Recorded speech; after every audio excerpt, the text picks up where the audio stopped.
Bonjour les humains, 5 octobre 2025. Dans la playlist Le gouvernement mondial de l'Antéchrist, le sous-chapitre Nikola Tesla. Nikola Tesla, épisode numéro 2. Donc playlist Le gouvernement mondial de l'Antéchrist que je mettrai en description de cette vidéo. Donc les épisodes concernant Tesla sont vers la fin. Alors, si vous avez vu le premier épisode, vous savez ce dont il s'agit. Donc je vais vous lire des extraits d'une gazette communiste, le Daily Worker, donc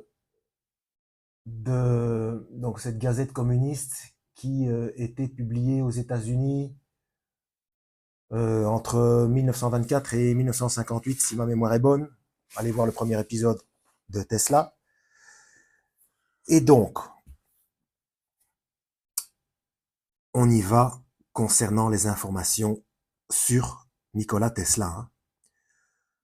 Alors, les usines Edison sous contrôle du FBI.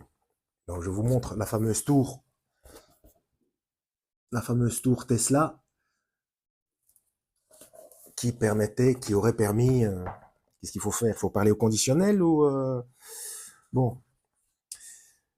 Donc, l'invention de Nikola Tesla qui permettait d'envoyer de l'énergie électrique partout sur la planète sans câblage et de manière totalement gratuite. Hein. Bon, des sources que nous ne pouvons évidemment pas nommer nous informent que le FBI aurait mis la main sur les usines Edison. J'ai oublié de vous lire ce qu'il y a en dessous de la photo de la tour. C'est la grande tour Tesla à Long Island. Long Island, voilà. Mais ça fait partie des usines Edison. Je ne sais pas si vous connaissez un petit peu l'histoire ou si vous avez vu le... Vérifiez toujours ce que je dis, hein, attention. Hein. Si vous avez vu le premier épisode de Tesla, c'est un complot qu'il y a eu entre Edison et JP Morgan. JP Morgan, c'était une des 4 familles bancaires qui gèrent la planète. Allez voir ma playlist, le gouvernement mondial de l'Antichrist, depuis le début. Hein. Donc, c'était une combine entre eux pour voler les inventions de Tesla, puisqu'Edison, lui, ça ne l'arrangeait pas du tout que l'énergie électrique soit gratuite. Hein. D'accord? Alors, plus que la production actuelle de ces usines qui fonctionnent au ralenti depuis la mort de Thomas Edison il y a 10 ans, ce sont bien les archives secrètes de ces laboratoires que nos services spéciaux convoitent. Attendez, il faut que je vous dise le titre d'abord, hein, puisque là, Thomas Edison est déjà mort. Alors, ça, c'est l'édition Thursday, Monday, Tuesday, c'est quoi ça, jeudi, Thursday, août 1943.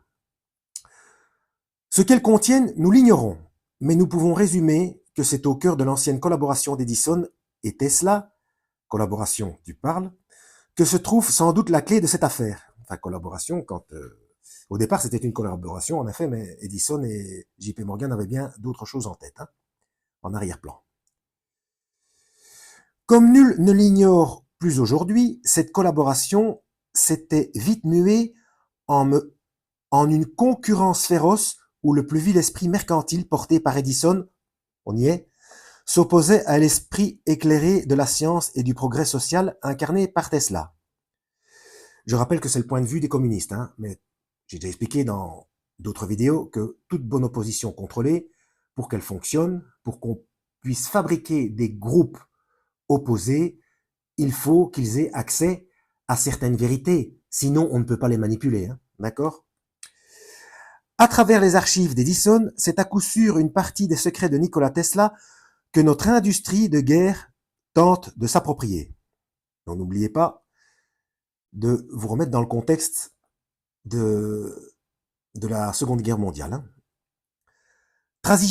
Trahison au sommet. Cela n'est plus à démontrer. Nos élites capitalistes collaborent avec les nazis en Europe puisque c'est là leur intérêt.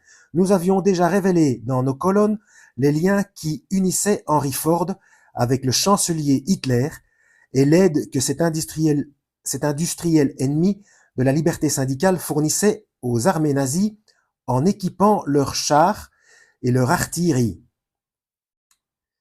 Pendant que j'y pense, allez jeter un œil sur, vous pouvez le trouver sur internet, hein, sur les photos de Henry Ford et mettez-les en parallèle avec, je ne sais plus si c'est avec Rockefeller et même les Rothschild. Jetez un œil là-dessus comme ça, juste par curiosité. C'est désormais le géant IBM qui collabore activement avec les autorités allemandes et qui, grâce à ses brevets de cartes perforées fournis au régime nazi, la technologie de classification lui permettant la déportation en bon ordre de millions de juifs et d'opposants dans les camps de concentration. Les ouvriers et le peuple américain doivent prendre la mesure de ce que cela signifie. Le capital, ennemi des peuples, est prêt à s'associer aux pires criminels pour assurer ses profits et mater la classe ouvrière de tous les pays. J'en profite pour rappeler qu'il ne faut absolument pas se révolter. Si, en apprenant la vérité, vous vous révoltez, eh bien, vous obéissez aux gens qui sont les fabricants, entre guillemets, de tous les groupes, donc de la totalité des oppositions contrôlées de cette planète. La directive Ordo ab Chao. Donc, je vous rappelle qu'il est important de suivre ma playlist depuis le début, le gouvernement mondial de l'Antéchrist, afin de comprendre comment tout cela fonctionne. Alors, ici il y a une photo de Tesla. Je vous l'ai montré, mais je n'avais pas lu ce qu'il y avait en dessous. Nikola Tesla démontrant l'innocuité du courant alternatif. Je vous la remets un petit peu. Comme la forme de mes vidéos est très moyenne, je pense que c'est un petit peu plus agréable de voir certaines images, hein, de temps à autre. Alors, disparition d'un génie controversé. Nous sommes toujours sans nouvelles de Nikola Tesla, le fameux savant qui s'était engagé dans une impressionnante controverse technologique contre son impitoyable rival Edison. De son vivant, Edison, le voleur de brevets, s'était acharné contre lui. Bah ouais, c'est de ce dont je vous ai parlé déjà depuis quelque temps. Hein. Mais même après la mort de l'industriel avide, les affaires de Tesla ne s'arrangèrent pas. Depuis que ce scientifique courageux avait exprimé ses positions humanistes et promis de délivrer une énergie gratuite et illimitée pour tous, il s'était attiré les foudres des industriels capitalistes qui ne supportaient pas l'idée que quelque chose leur échappe. Si on laissait ces gens faire, ils nous feraient payer jusqu'à l'air que nous respirons. Suivant son idéal pacifiste, Tesla avait ensuite décidé de cesser toute collaboration avec nos, entre guillemets, armées pour lesquelles il avait été contraint de développer des armes d'un genre nouveau, encore couvertes du secret militaire. Ces laboratoires de Long Island sont aujourd'hui à l'abandon et le fruit de ces recherches a disparu. Le FBI mène l'enquête. Ouais, à quoi bon? On sait pour qui il bosse. Nul doute que les intentions des services spéciaux ne soient de servir les intérêts obscurs de ceux qui les emploient avant ceux du peuple américain. Des armes d'un genre nouveau. Et si vous allez sur YouTube, sur Internet quelque part, vous avez vu qu'il y a des technologies très neuves, etc. On parle de canons laser, bien entendu, mais aussi le canon à ondes. Et puis ces antennes qui mettent... il y a eu beaucoup d'informations qui passaient lors du premier confinement. Hein.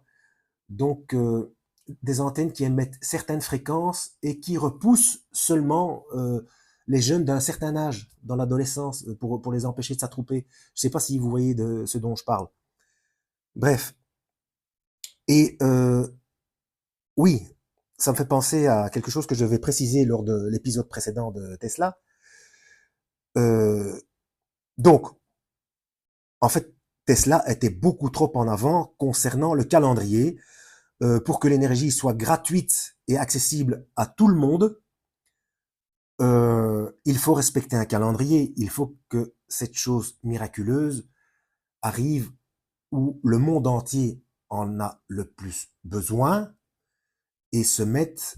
donc, je me demande, bon, on verra ça, hein, je me demande si c'est pas une technologie qui sera utilisée par l'Antichrist pour fabriquer des signes mensongers et des miracles, etc., comme expliqué par le Christ dans Matthieu 24. Hein. Alors, pétition internationale. En Europe, nos camarades Guilhem et Marazzano attendent le procès truqué qui se prépare après l'apparition de leur dernier livre d'images. Si les autorités belges et françaises, les autorités belges, qu'est-ce qu'on a à voir là-dedans? Bon, on va aller voir. Si les autorités belges et françaises décidaient d'aller jusqu'au bout, ce serait le plus grand scandale juridique depuis l'affaire Sacco ou Sacco et Vanzetti. Peut-être que vous connaissez, moi je ne connais pas. Faites des recherches si ça vous intéresse. Les éditions du Lombard ont été fermées par les autorités d'occupation et ses représentants, M. Van Meerbeek et Mlle Clémentine Delannoy, qui avaient eu le courage de soutenir nos camarades malgré les pressions des nazis, ont été déportés. Nous n'ignorons pas qu'une pétition internationale est aujourd'hui bien peu de choses face à la terreur répressive qui s'est étendue à toute l'Europe. Mais il est de notre devoir de faire tout ce qui est en notre pouvoir pour sauver ces auteurs qui n'ont déjà que trop subi pour leurs idées et leur engagement. Ça fait déjà 12 minutes, ça paraît vachement intéressant, n'est-ce pas? Je pense que vous pensez comme moi. Donc, pour la deuxième page, on va s'arrêter là. Je ne vais pas commencer la page d'en face par peur du décalage de son. Puis ça fait déjà 12 minutes. C'est pas mal 12 minutes. Hein. Voilà, donc il faut que je retienne que je n'ai pas fait la deuxième page. Il faut que je commence avec ça lors de l'épisode 3. Voilà, en espérant avoir été utile. La première chose, c'est toujours se référer aux instructions du Christ dans la Bible. À la prochaine et que Yahweh vous guide.